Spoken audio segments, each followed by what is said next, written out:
Hey folks, welcome to the pre-show. How are y'all doing today? Let's make sure we are all set up with all our junk over on this end. That's what the pre-show is for. There are my banners. And, well, that's my branding. This is the banner. And I just want to make sure we got everything set up and ready to roll for radio. I think we do. Sound is up. Mics are up. Everything's up. So there we go. Hey, everybody. How you doing? Elderberry, good to see you. Paige Rockwell Soiree, good to see you as well. And Field Guy is here. And Barbie D. And Kat is here. Hey, Kat. And who else we got so far? So, pardon my voice a little bit. Once again, the cold that my kids bring into the house has cycled back around. I don't think I ever really got over it fully from 2 weeks ago. And so it hit me again probably during the night last night. I slept like all night last night and then fitfully like all day. I got up, got dressed. There was no school today because of our blizzard, which is going on outside right now as I speak. And, we only got 10 seconds left. So I'll tell you more about this when we come on. Going dark. Stand by.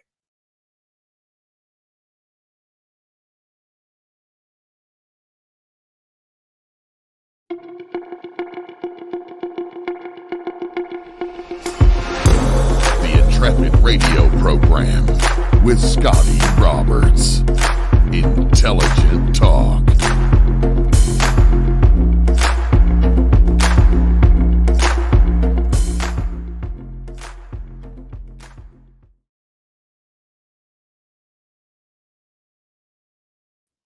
Hey, folks, happy Wednesday evening. This is me, your host, Scotty Roberts. This is my show, the Intrepid radio program right here on subspace.radio, where you can hear this show in its audio format over on the radio station. You can also join us in a couple of different places. One of them primarily my YouTube channel.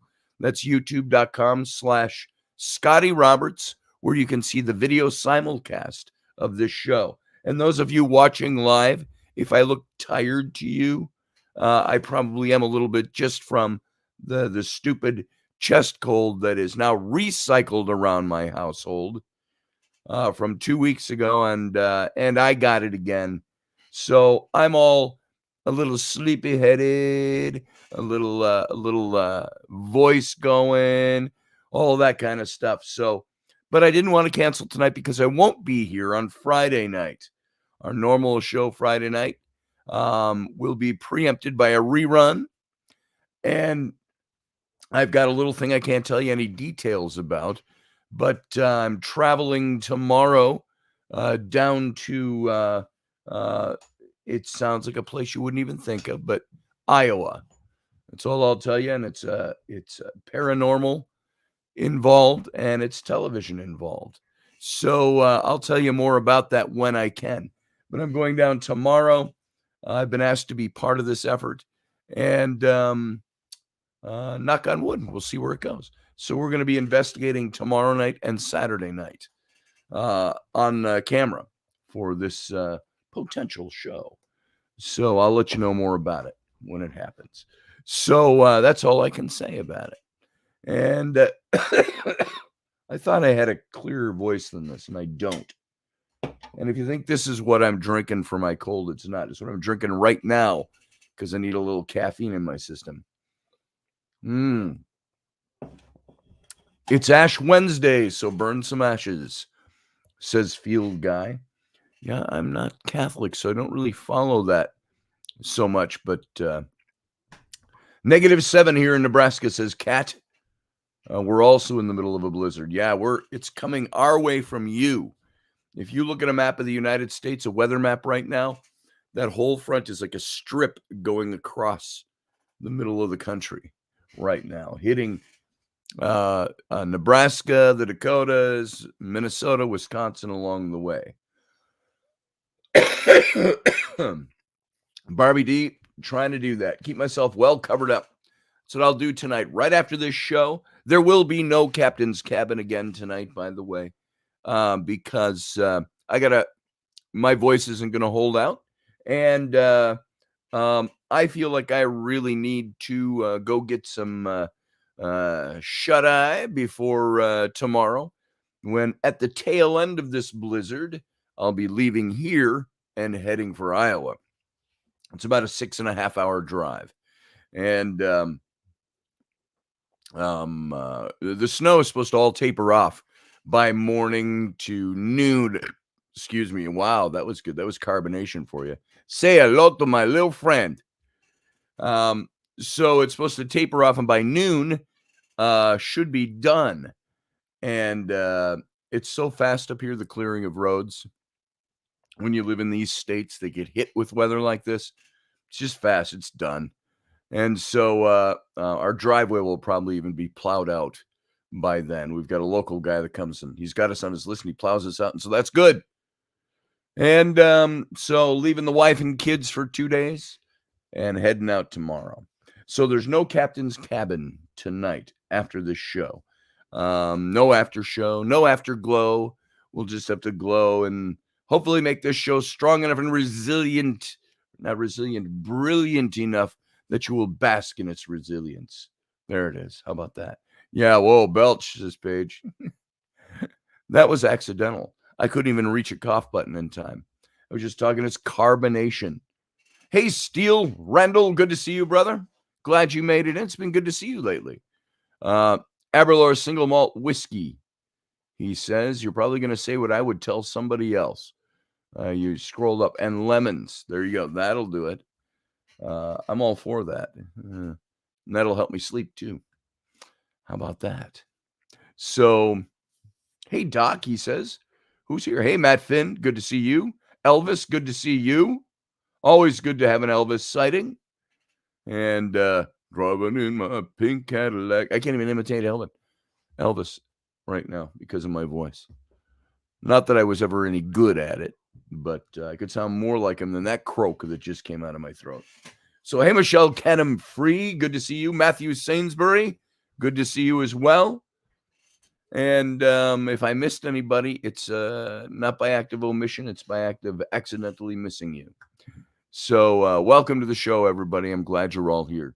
We're going to talk about Amenhotep II again tonight. And I want to make this as interesting, as fun for all of you as possible. It's intricate detail. And as I said at the beginning of this little series, you've all heard me talk about this guy before, but never in as much depth as we're talking about him in this little series. And to me, there is an importance to biblical archaeology. Whether you are a believer or not in certain aspects of faith elements of the Bible, no matter what faith, if you're Jewish in the Old Testament, if you are Christian, Old and New Testament, if you're a believer in those faiths, this should be even more meaningful for you. I find that I got a little story to share with you. I am not Catholic, never have been Catholic. I was baptized when my mom was married to my stepfather for the first, I think it was about 2 until I was 6. They were married and got divorced, but he was Ukrainian. I've told stories of him before. And he wanted us going to the Ukrainian Orthodox Church, which is basically Eastern Orthodox, which is basically, for all practical purposes, Catholic, under the same basic umbrella, even though you can pull out all the differences. And he had me baptized into that church. And I remember when I was about 5 years old, going into the church and being baptized. It was an evening ceremony. I had a suit on, a little silver box. I don't remember what was in it, but I had to carry this. And I remember the place feeling, as much as a 5-year-old can define it, feeling holy, feeling it was dark and the statues were lit up. There were candles lit. And I remember it made a big impression on my mind's eye from back then. It was beautiful. And So that was my first experience with that. And Paige Rockwell says, tech screen game over. Oh, game over, Catholic. Nada, she says. So the other day when Rainey was doing the banquet for the Cub Scouts, they hold the banquet at the local Catholic church here in Somerset, Wisconsin. And in this Catholic church, they had some pictures up on a big board. They're planning a not a reconstruction or redesigning and upgrading of their sanctuary there. And it's already beautiful. I took some pictures of it. And it's a small, when you think about it, a small community, pretty big sanctuary for a small community. But the big arched ceilings and the pillars, what do they call those? It's, they come together and they kind of spread out and fan out. And my kids were running around in there, my little kid. And I told her, don't run around in here. I had the immediate feeling, whether you agree with this or not, whether I agree with it or not, I had an immediate feeling of this is a holy place. Whether I agree with what the teaching of the church is, the people who come here do. The people who are in charge do. It looked like I looked at the pictures of the priests on the wall, the last several priests who had been stationed there, whatever you call it. He's a young man. He looks like he's from India or Pakistan or something. He's got that look about him. Thin, big smile. Looks like he's very dedicated to his work. And so I had that feeling when I was in there. It revived that old feeling. And I thought, kids, don't run around in here. Respect this place. This is where people come to worship. I wouldn't let them run around in a mosque either. So, and I'm certainly not Muslim. But all of that to say, that was an aside. I want to talk about this because I think biblical archaeology is important. We've talked about that on this show before. That as a topic all alone, that biblical archaeology is an important thing. I think it's important to take a look at the history of the Bible. And even if your faith differs from what you've learned about the Bible, knowing the history illuminates the stories of the Bible.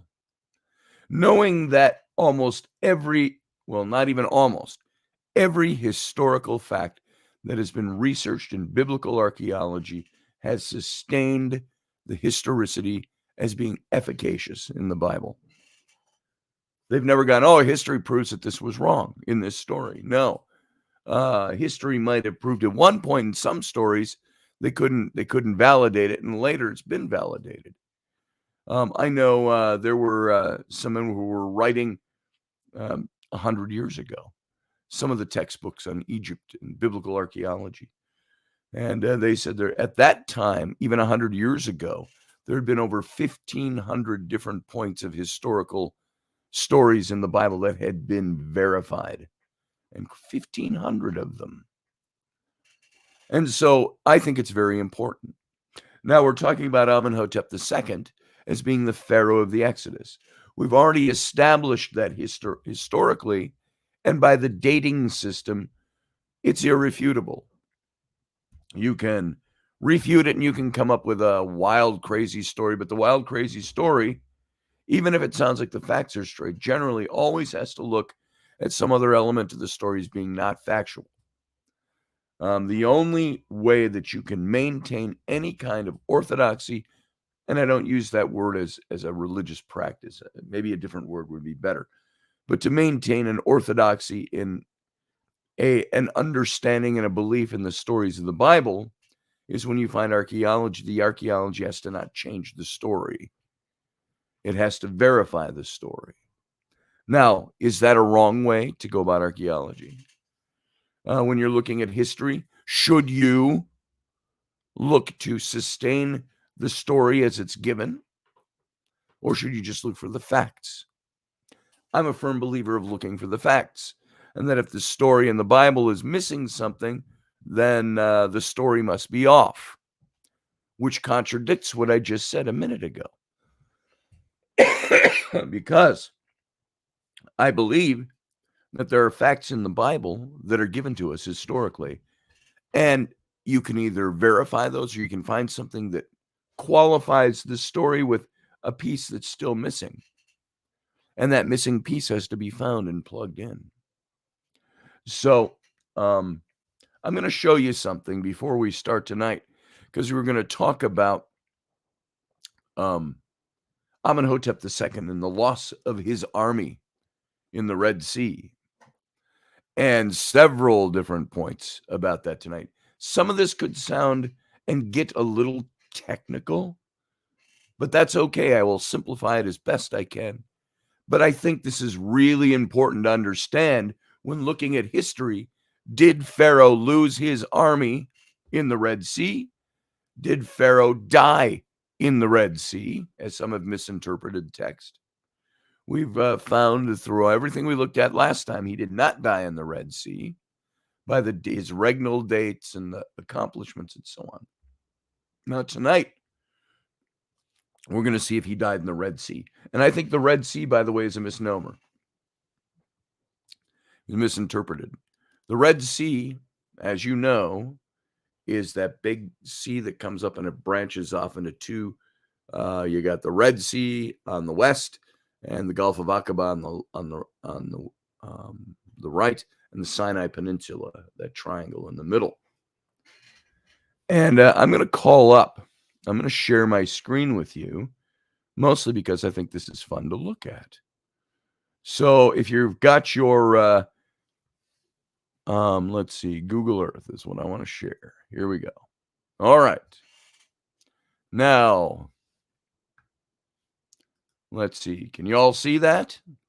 Here, I'm going to take down my my banners so you can see that better. There we go.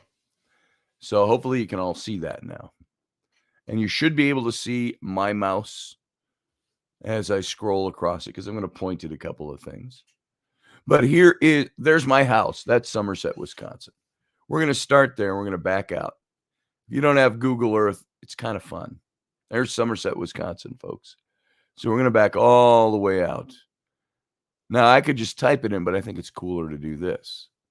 Let's just spin ourselves around the world, and let's go to Egypt, which is right here.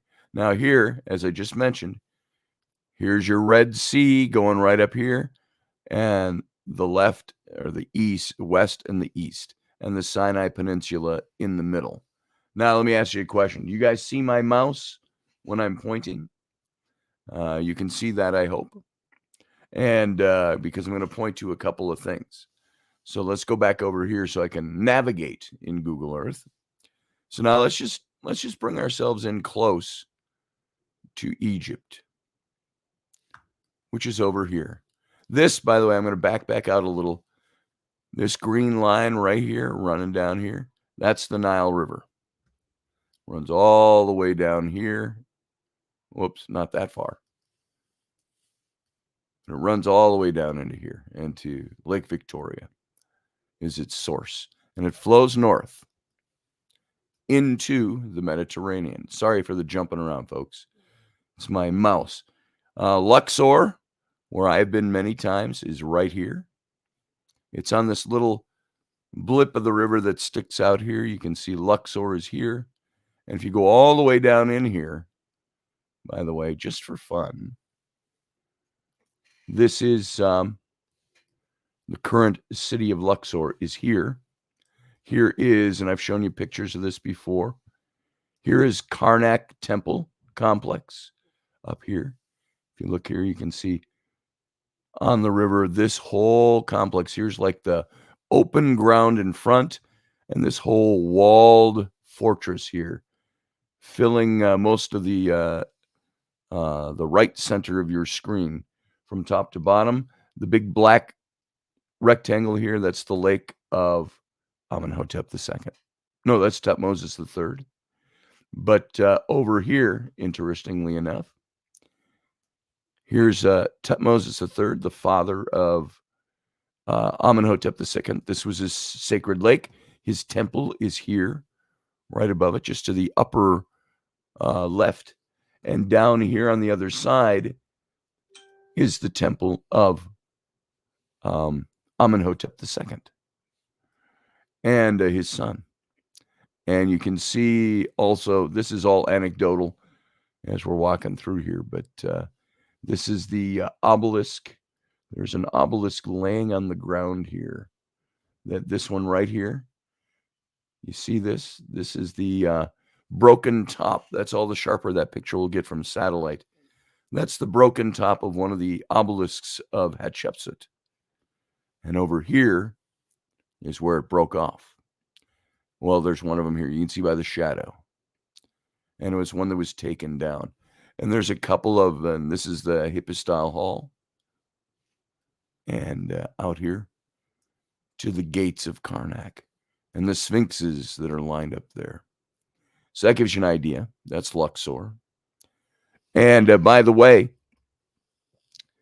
3 miles, and I think I've told you this. I hope this is, I want to make this interesting, so this is fun to talk about. But from the gates of Karnak Temple, there is a roadway, an old ceremonial roadway. I want you to see this. Here's like the side gate of Karnak. See this roadway coming down? And on either side, you see all of these are all sphinxes, about the size of a pickup truck, each one of these. These are all sphinxes that line this road from that gate at Karnak Temples. And it goes down here, and then it takes a swift right turn when you're on the ground walking it, and another left turn. And this processional way, the avenue of sphinxes, do you see all those sphinxes that were carved along there? I'm going to keep going. This avenue, oops, I just opened something I did not want to open by clicking on it. This avenue of sphinxes runs for 3 miles in a straight line from Karnak Temple to the gates of Luxor Temple. Look at all those sphinxes. This was all buried. We were driving along a road. It was probably this road right here. And I saw all this open space the first time I was there. I said, and I saw these apartment buildings. So what is that? I said, they're excavating the avenue of sphinxes.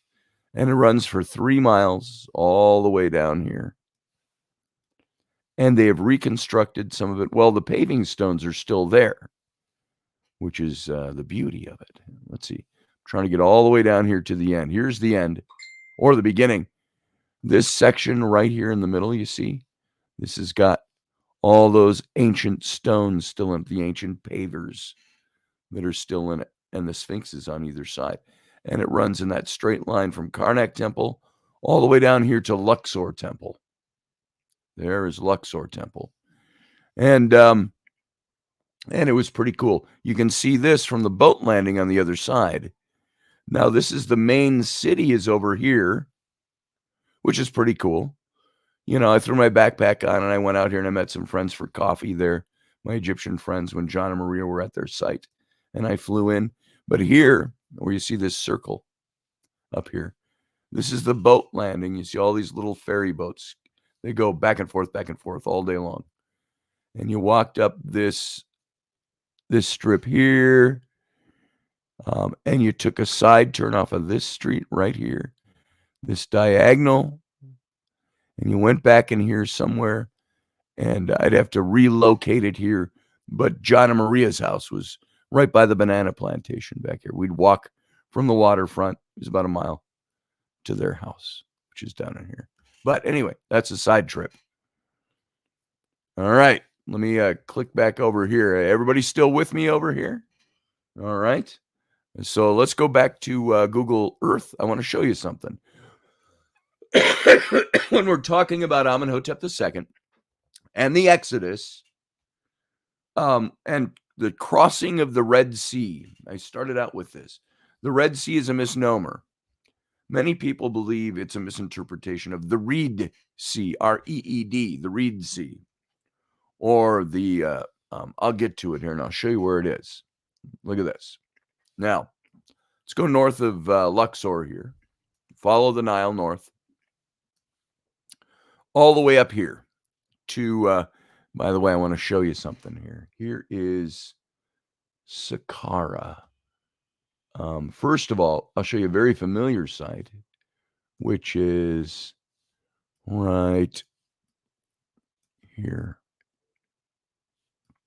Let's see where it is. Usually it just stands right out. The 3 pyramids of Giza. Let's look at the Giza Plateau. And here, I'll just type it in because I'm probably missing it. The forest through the trees here. Giza. I think I'm right on top of it. Yeah, it's right here. Okay, here's Giza. And here's the pyramids. Gardens. Looking for the pyramids here. They're right here. They usually stand out really well on this map. And I might be too close in to see it. The Pyramid Gardens, Giza Necropolis. All right. Here we go. Here we are. There's your pyramids of Giza. You can see the 3 of them here. 1, 2, and 3. This is the Pyramid of Cheops, or Khufu. And the other pyramids, the Queen's Pyramids down here. The Sphinx is right here. Let's see where he is. You can usually see, oh, he's right here. He's right here where this stuff is. You can see his 2 front paws sticking out in the shadow. There's the Sphinx right there. All right. So there's Giza. You go down a little bit south. I've told you about Mennefer, where we have been to the stepped pyramid and the Hebsed court.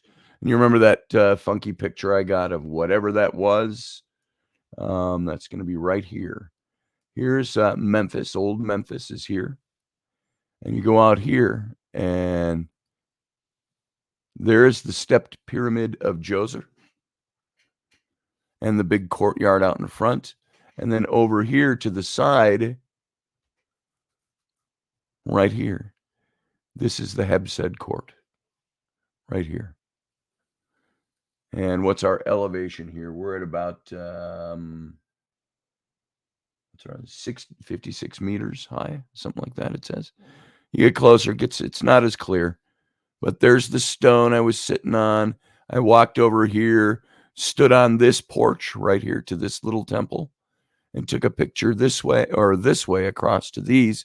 And that's where I got the guy emerging from behind the wall, and then stepped out and took it back. And so that's where that took place. That's Saqqara, the stepped pyramid. All right. That's at Memphis. And Memphis was the northern capital of Egypt back during this time that we're talking about. So let's go up. Cairo is right here to the north. The land of Goshen was over in here. I'm going to show you something here. Might have been up in here. I want to show you something. We're going to look for, let's see if it does it under this name. I'm going to search for Avaris. If it comes up under that. No. Tel El Daba. There it is. That's what I'm looking for. I pinned it. Now, look where you are in relation to everything. Here's Cairo. Memphis was down here. And the Red Sea's over here. That's the northern tip of the Red Sea. And then you had over here the land of Goshen that was given to the Canaanites, the Israelites. And Tel El Daba is the place where they say it was the city of Pi Ramses. It was built by Ramses II. But it's actually the old city of Avaris that was built by the Hebrew slaves. And this is where they found also the temple. I don't think I can locate that on this particular map. There's a temple with the tombs in the yard. The ruins of the temple are here. And I couldn't find that on this map for you. We'll do that some other time. But that is where the Hebrews dwelt. This is why in the Bible, you read the story, it says, and Pharaoh, gave an edict. And down here in Memphis down here. And that same day, it says Moses spoke to the people back in Avaris.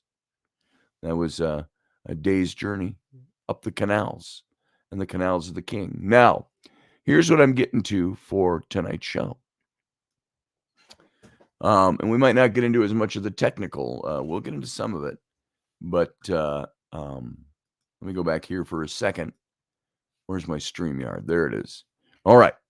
So what we're going to do here now, I want to show you what I think the route of the Exodus was and where the parting of the Red Sea or the Sea of Reeds took place. All right. I don't believe it was the great expanse of the Red Sea itself. And we've talked about this before, so I won't spend much time on it. But just to give you an idea, right here. Here is the Red Sea, down here, this big expanse of water. It didn't happen there. Even if John believes, some people believe the Exodus started in Luxor, no. I believe some people were gone and gotten, and they joined them. And here's the northern branch of the Red Sea. When we drove through the tunnel at the Suez Canal, it's right here, crossing right in front of this. We drove across from Cairo, straight across here. It might even been this road right here, over to the Red Sea and up and around the Suez Canal. And the Suez Canal, by the way, is right here. You can see it. Runs right there all the way up to the Mediterranean. It's not really all that far when you think about it, because Cairo over here down to Memphis is about 30 miles right in here. So that gives you an idea.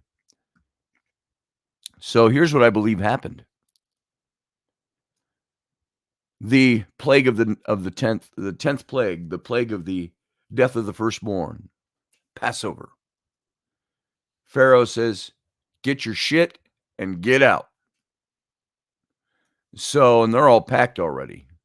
So what's the route of the Exodus? They lived up in here, Tel El Daba. And this, by the way, was the mud brick capital of Egypt. It was right in here. So all this slave labor that's living in here, they're all packed up. They leave. They hop down to the Wadi Tumalat, which is this strip, this little arc of green right here. The Wadi Tumalat. It fills up with water maybe once a year, but you can see there's a canal in it. It's fairly green. That's because it gets water fed to it, and you get the rainfall there. So they went from right up here, this red dot, this region of Goshen, and they left there, moved down to the Wadi Tumalat, used the Wadi Tumalat, the trade route, and walked over and emerged at the north tip of the Sea of Reeds, or they're called today the Great Bitter Lakes. It's actually, this was all wetland back in the day. And this is where I believe the Red Sea crossing took place. Whether they came down here and crossed here, we don't know. Crossed here, we don't know. I don't think they came all the way down here and crossed the big expanse of the lake. They wanted to get over here. I think Moses was taking them to Midian or something. It was way out in, if you look here, here's the Sinai, way out here. And St. Catherine's, the traditional site of Mount Sinai, is over here.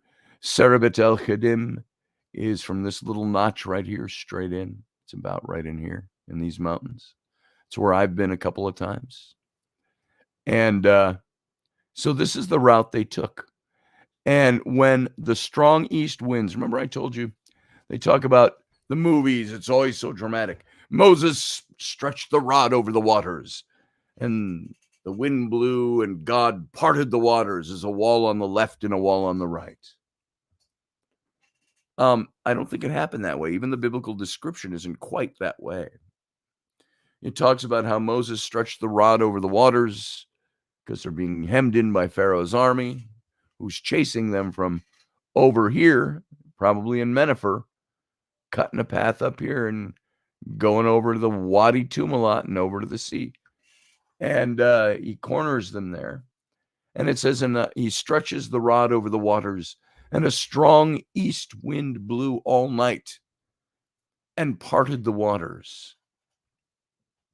Now, it talks about there's that geographical event that can take place. It has been recorded. It's an actual event where the east wind comes from here. Here's Israel. Here's Jerusalem right here. Here's the Dead Sea. And up here, the Sea of Galilee. You can see how close that all is to Egypt, at least on this elevation. And that strong east wind blew out of the Negev here, across the Negev in the north of the Sinai, and parted the waters. And it's a shallow lake. And so the waters open up, and it's like crossing on dry ground. And that only lasts for like a night. And then the winds will stop, the waters close back up. That's what I think happened. That's where I believe that happened. There are some who believe that the Exodus crossing took place right down here on this branch of the Red Sea, the narrowest pinch of the sea. But there's no evidence that they would have come down there. However, Serepet El Chedim, where they stopped on the way, is right over here. So that's where we went. And I'm just curious, as long as we're here, Serepet El Chedim. If you can find it for me. There it is. All right. Now, right there is Serepet El Chedim. Stop spinning. This is the temple up in the mountains. And we climbed up this mountain and came to this little temple. And you can see here, look at this. When we zoom in on it, there's two little temples up here that are built into a cave. And then there's a whole line, and it's not clear enough here. Maybe if I go into 2D. That's a little better. There's the temples. And there's a little ark here, and then 1,600 years worth of pharaohs built these little shrines inside here. And this, you're already going downhill into the desert here on the northern side. And so we climbed up this mountain. I found the path and traced it one day. I was bored, and I came in here and go, oh, here's our path. Look at that. There's the path we climbed up. And it goes down here. It's an old processional way that goes all the way down to the bottom of the mountain. And so there is Serepet El Chedim, which is actually my contender for the mountain of God. Or at the very least, it's mentioned in the Bible as a place where they stopped and picked up more of the slaves, because it's all a mining area there. So there's the Wadi Tumalat. That's where the Exodus took place, or the crossing of the Reed Sea right here, the Bitter Lakes. And so it's in those waters, somewhere wherever the original, and you can find out, I haven't looked, you can look into a recession of time to see where the waters all stood back then. But this is all connected to the northern tip down here of the Red Sea. And it's somewhere in this lake where I believe the Red Sea crossing was, because they left from up here. Hold on, my dot's gone. They left from up here somewhere and up in here, and they came down here, stop, and marched right into the Wadi Tumalat, and took that trade route. There was a trade route there, followed that over to right here. And that's where the Red Sea crossing took place. All right. So that's the first step of tonight's show that I wanted to show you. I'm going to stop sharing my screen now. And we'll even put the banner back up. Why not? All right. So there we go. And that to me is really interesting when you can start looking at this stuff. There's some of what appear to be man-made features, says Matt Finn, that exist at the bottom of the Red Sea. At that narrowing, also a natural solid land bridge that does exist, that forms a path between the beaches. I know I've seen that before. They think they're boat landings, but there is some conjecture that that's where the Exodus took place. I know that was can't remember his name. It'll come to you. Probably know who it is. who does works on a lot of these mysterious theories over there. But anyway, yeah, there's a lot of speculation on this stuff. Appears to be an encrusted chariot tipped on its side. They did find that was a more modern axle and wheel hub. It was not a chariot. So I've heard tell on that. So let me see here. I actually took an ancient for the graphic for tonight's show. I took let's see here. Hold on. Share my screen one more time because it's the fastest way to do it and show this picture. Let's see. What's it going to let me do? I want to do not Instagram. Well, we could show Instagram, I guess. Here we go. Because then I can show you this. Boom. So there. That is the picture. I created this. It's partially AI, partially just digital photography, manipulation in Photoshop, plus a real photo of an 18th dynasty chariot wheel.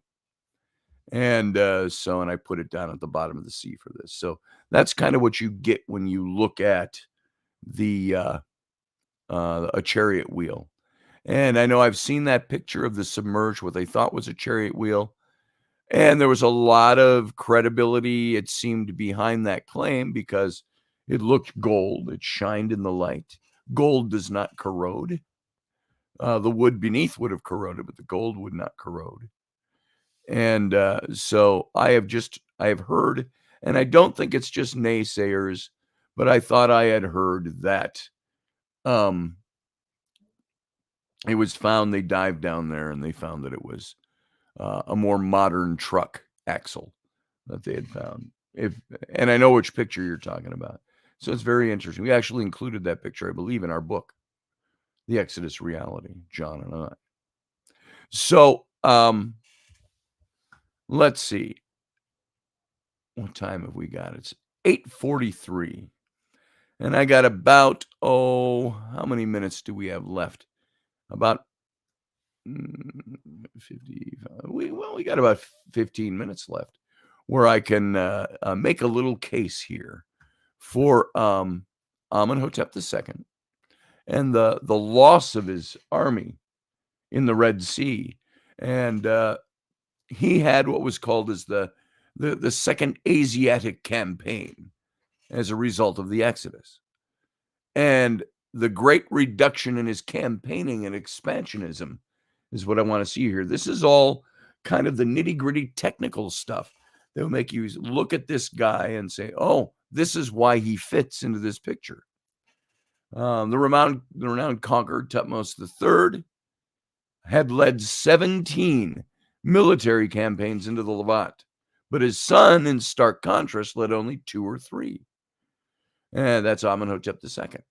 And while many scholars have attempted to determine the exact number, there exists a virtual dearth of discussion about this sharp decline in his military activity.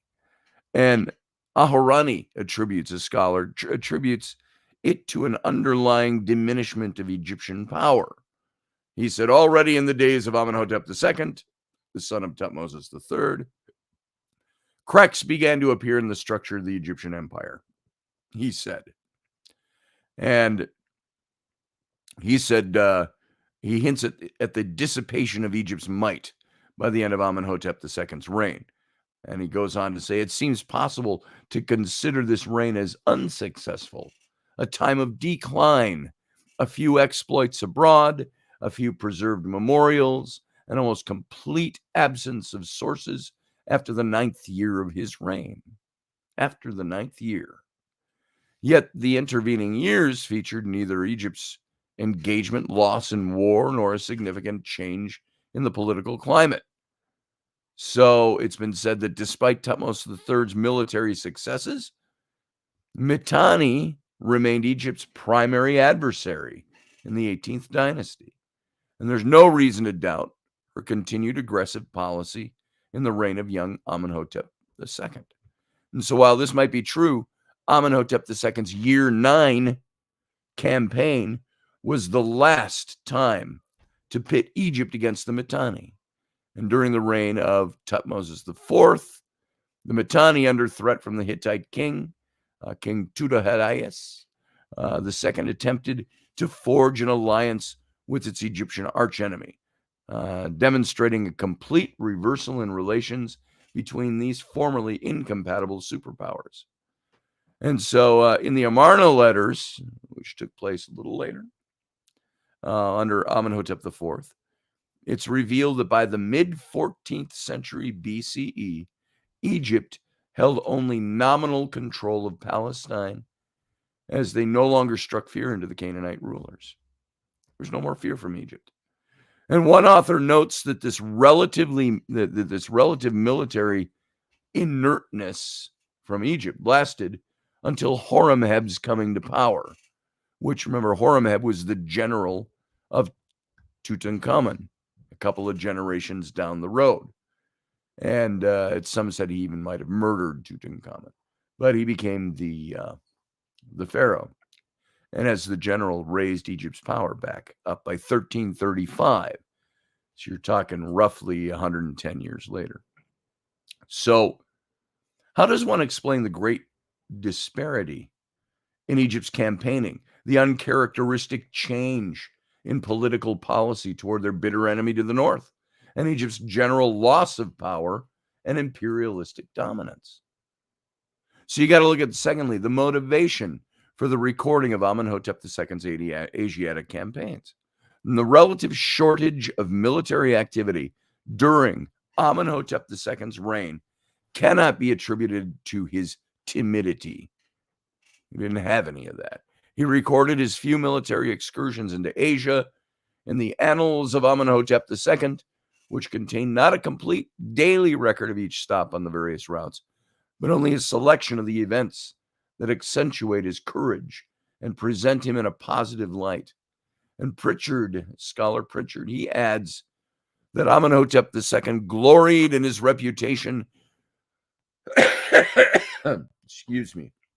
for personal strength and prowess, and his records therefore contrast with those of his predecessor and his father Tutmosis III in emphasizing individual achievement. And thus Amenhotep II's exploits were motivated by a thirst to attain universal fame and glory. I told you the kind of guy he was. He was a cocky young man. And he had successful military campaigns. So the third thing to look at here is the number of Amenhotep II's Asiatic campaigns.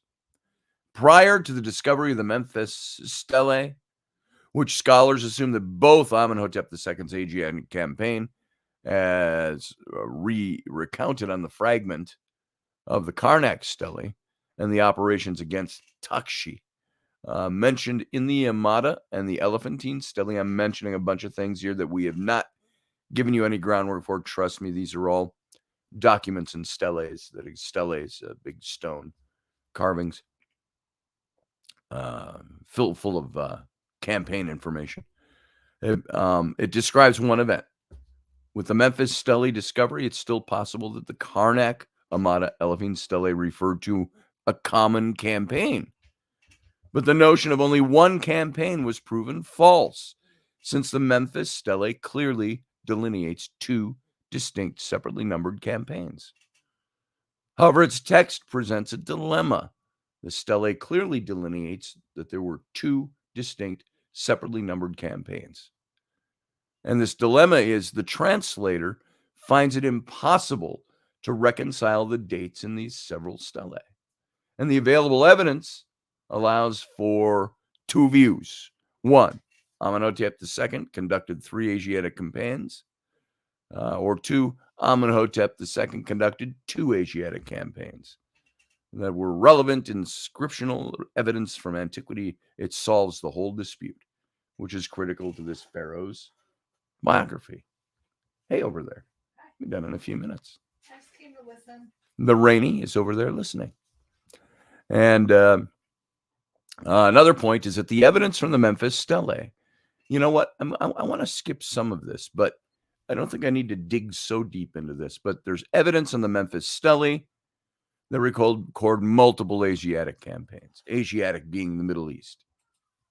There's evidence from the Karnak stelae, another source that attests to the Asiatic campaigns, lying to the south of the 8th pylon at Karnak. The pylons are those big walls. You saw them. They look like big trapezoids like this, and they got the gate down to those pylons. It's by the 8th pylon. I've stood there and looked at this. So the Karnak stelae.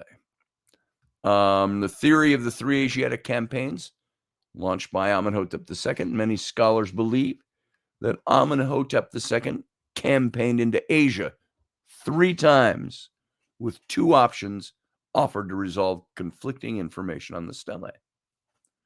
1, the numbering of the campaigns is particular to the individual stelae. And 2, I'm trying to skip through a bunch of my notes here because it's a lot of nitty-gritty material here. The 17 campaigns of Tutmosis III, for example, are numbered successively throughout his reign. And the numbering of campaigns differs from co-regent status to sole ruler status. You got to take that. Remember, he was co-regent with his dad for a few years at the beginning of his reign. And so there's the theory of the 2 Asiatic campaigns and the conclusion for the number of Asiatic campaigns. Both variations of the 3 campaign theory proved to be weak and indefensible. And Van der Sleen, scholar Van der Sleen, Dr. Van der Sleen, perceptively notes the simplest and most logical solution was that there was only one first campaign, more plausibly in year 3 than in year 7, and therefore based on the strong likelihood of a singular error on the Memphis stelae due to inaccurate restoration by the Ramesseid craftsmen, as the best explanation to harmonize the conflicting evidence on the stelae, and the 2 campaign theory is preferred. The Elephantine stelae, whose events are set in Takshi, even provides a terminus ad quem for the first campaign. So, the first Asiatic campaign of Amenhotep II, for sake of brevity here, you get this out, his first campaign, we refer to as campaign A, his second will be A2.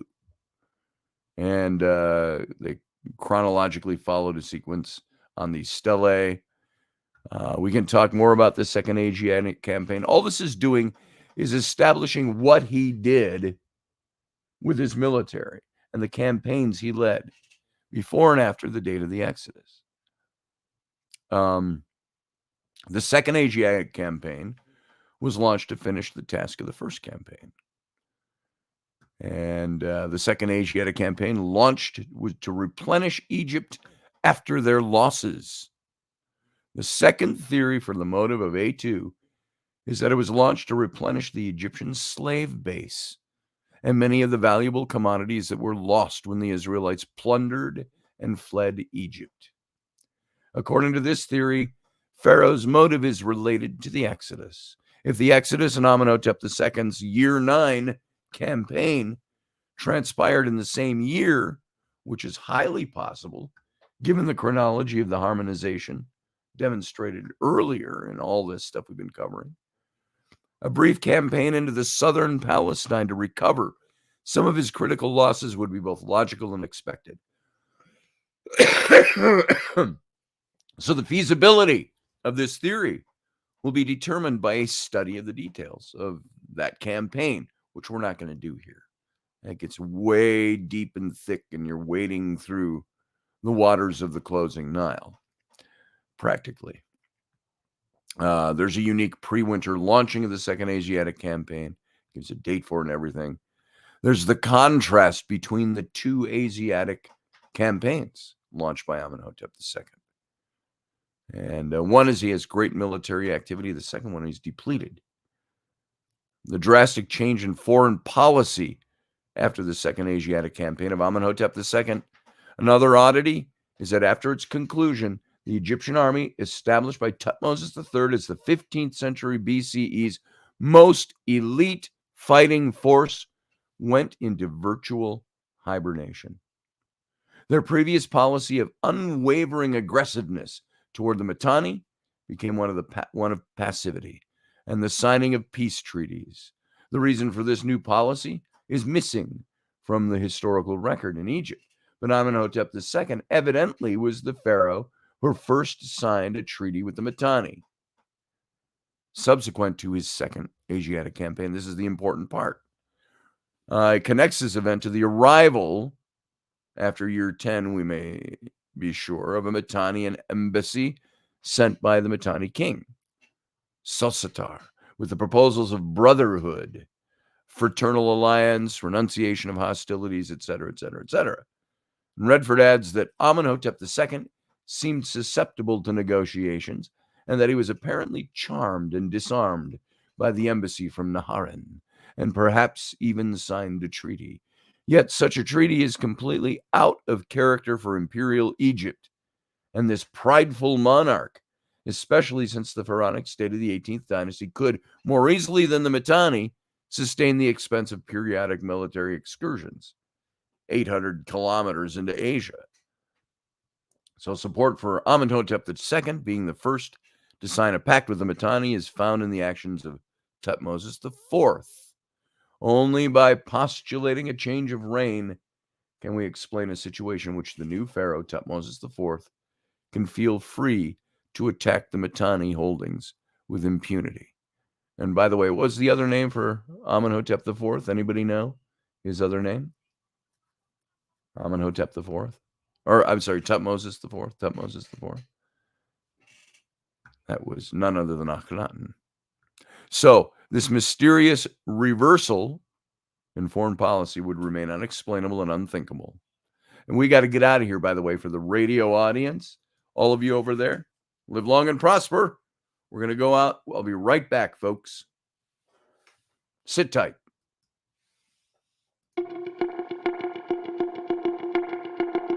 Join us every weeknight at 9 p.m. Central Standard Time, 10 p.m. Eastern.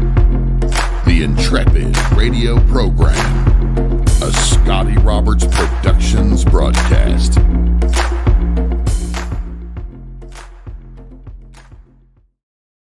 And you know what? We're back. We're not doing a captain's cabin tonight. So I'm not going to get further into that. But good night to the radio audience. And let me just say here, in kind of finishing this up, I almost ran us over again. It was so close, I don't think they heard the out. But the Israelites' post-Exodus male population, over 20 years old, totaled 603,000, according to the book of Numbers. That's what we're going to get into next. The loss of the Egyptian slave base. If you had adult males, or the male population being at about 550,000, and they all left, and they're the workers, what do you got? An absence of slaves. So, the reversal in this foreign policy by Amenhotep II would remain unexplainable and unthinkable if not for the possibility of a single cataclysmic event that changed things. If the Egyptians lost virtually their entire army in the springtime disaster at the Red Sea, or the Sea of Reeds, in year 9 of Amenhotep II's reign, he'd have been about 26 or 27 years old. A desperate reconnaissance campaign designed to save face with the rest of the ancient world and to replenish their Israelite slave base would be paramount. And certainly the Egyptians would have needed time to rally their remaining forces together, however small and or in shambles or ad hoc thrown together that their army may have been. And it would explain in November of that same year a campaign that was nothing more than a slave raid into Palestine as a show of force. And the Egyptians could not afford to live through the winter without the production that was provided by the Hebrew workforce. And they couldn't allow the Mitanni or any other ancient power to consider using the winter to plan an attack on Egyptian territories, which would seem absolutely vulnerable at this state. And so if this scenario represents what actually transpired in history, proof is needed to verify its veracity. And so all of that is still things that require a bit of more research. So next time we're getting into the loss of the Egyptian slave base, which won't be until next Monday. Now, for all of you here, just seeing what people are saying over there. Thank you, Paige. I'll do my best to feel better. And stupid cold, stupid school that breeds this stuff, and my kids bring it home. Rainy's got it too. Well, she had it the other day. And so I'm out of town tomorrow for a couple of days. I will not be broadcasting on Friday night.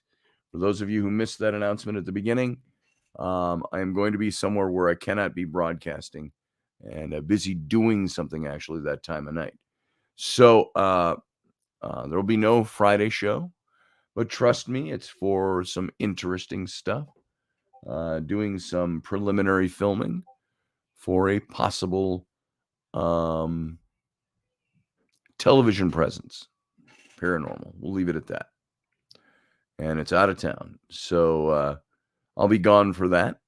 And we'll be back, though, for maybe for Sunday. No, I don't think I'll be here Sunday morning either.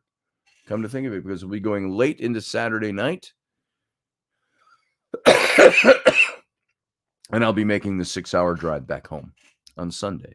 So we won't be here Sunday either. No Friday, no Sunday. I'll see you back here on Monday. How about that?